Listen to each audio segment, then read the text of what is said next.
Hello tout le monde, j'espère que vous allez bien. Je vous retrouve dans une nouvelle vidéo pour vous montrer mes avancées de diamond painting du moment. La dernière fois que je vous ai eu en diamond painting, j'étais en cours de ce diamond painting là, qui est le jardin fleuri comme je l'ai appelé. Et je voulais vous le montrer justement complètement fini. Il a également été encollé et il me reste juste plus qu'à découper tout le tour et puis à l'accrocher chez moi. Parce que je le trouve vraiment super joli. Il est hyper lumineux. Vous pouvez le voir, il est vraiment très coloré. Et j'adore vraiment le rendu que ça donne. Très cool. Donc c'est un diamond painting de Action. Si vous avez suivi mon avancée durant les quelques vidéos que je vous ai proposées sur ce diamond painting, vous avez pu voir que je me suis vraiment éclatée sur ce diamond painting quand je le faisais. Mais c'est vrai que je l'avais mis en pause pendant un temps parce que j'avais plus vraiment envie d'en faire. Mais c'est pas à cause du diamond painting en lui-même, c'est plus... voilà, je l'avais mis de côté et j'avais limite la flemme de ressortir. J'étais à fond dans les coloriages et quand j'en ai eu un peu marre des coloriages, je suis repartie dans un diamond painting. Et voilà ce que ça donne, terminé assez rapidement. Et pour les diamants qui restent, moi je les remets généralement dans le plastique, j'ai mes petites épingles. Et donc voilà, il en reste encore pas mal. Je vais les mettre de côté, peut-être qu'un jour je les rangerai, je ne sais pas encore. Mais c'est vrai que ça a l'air long à réaliser comme étape et pour l'instant j'ai pas forcément tous les contenants qu'il me faudrait pour le faire. Donc voilà, c'est rangé. Je peux mettre tout ça de côté, ça prend pas tant que cette place, donc c'est cool. Et j'avais envie de vous montrer le diamond painting suivant que j'ai réalisé, dont je ne vous ai pas du tout montré les étapes. Et ça donne ceci.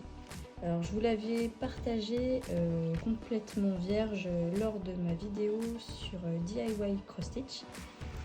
C'était l'un des diamond painting que je me suis prise. Et voilà ce que ça donne. Donc le rendu est vraiment super beau, les couleurs sont pastel, il n'y a pas de défaut du tout. Vraiment rien à dire, je l'ai réalisé très rapidement. Ouais, je vois pas trop quoi vous dire d'autre à part que vraiment c'était super. Et ouais, enchaîner comme ça c'était vraiment cool. Je me mettais devant mes séries du moment et voilà, je faisais du diamond painting, c'était vraiment cool.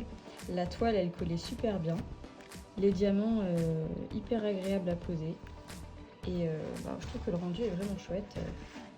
Voilà, on distingue bien les formes et je pense que accrocher ça rendra encore mieux. Donc vraiment super cool à réaliser. Et pour les petits diamants qui me restent, c'est ceci. Donc il en reste également pas mal. Surtout du vert.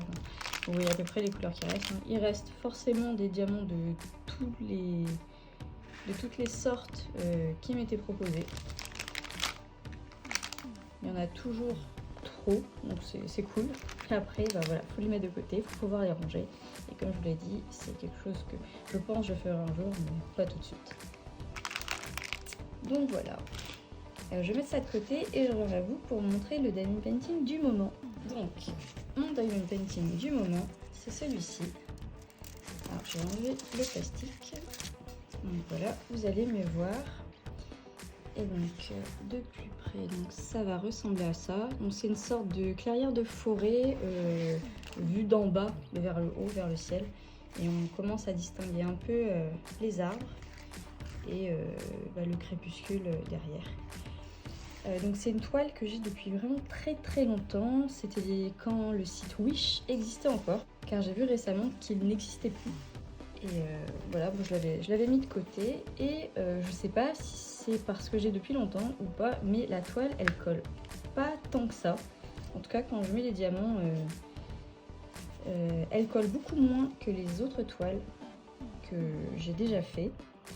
Les symboles sont pas très enfin vous les voyez plus là parce que je les ai recouverts, mais il y avait les symboles surtout du pourcentage qui étaient vraiment pas hyper lisibles, donc j'ai un petit peu galéré au début, mais voilà, il reste les symboles les plus visibles, donc c'est cool. Il me reste pas mal de couleurs à poser, donc je vais vous montrer. Donc 19, 15, 14, 13, 17 et 18. Donc voilà. Donc comme vous pouvez le voir, il me reste 6 sortes de diamants à poser. Et après il sera fait et je pourrai l'encoller et le mettre avec ma petite collection de diamond painting. Donc voilà, pour l'instant j'en suis là, donc j'ai quand même pas mal fait de diamond painting ces derniers jours. Donc j'enchaîne. Pour le reste, j'ai commencé à faire aplatir 2 autres toiles qui sont du DIY cross stitch et voilà, je prévois de les réaliser par la suite. Dont celle avec les diamants carrés. Je sais pas si c'est celle-là qui sera la prochaine, mais si vous voulez voir à quoi elle ressemble, je vous invite à aller voir ma vidéo sur mon haul de ma commande DIY cross stitch. Donc voilà, j'espère que cette vidéo sur le diamond painting vous aura plu, que ça vous motivera peut-être à réaliser vos diamond painting que vous mettez de côté depuis un moment si c'est le cas. En tout cas, moi je suis bien contente de faire un petit peu de diamond painting en ce moment. Je vous invite vraiment à essayer un jour si vous n'en avez jamais fait et que vous savez pas si vous aimeriez.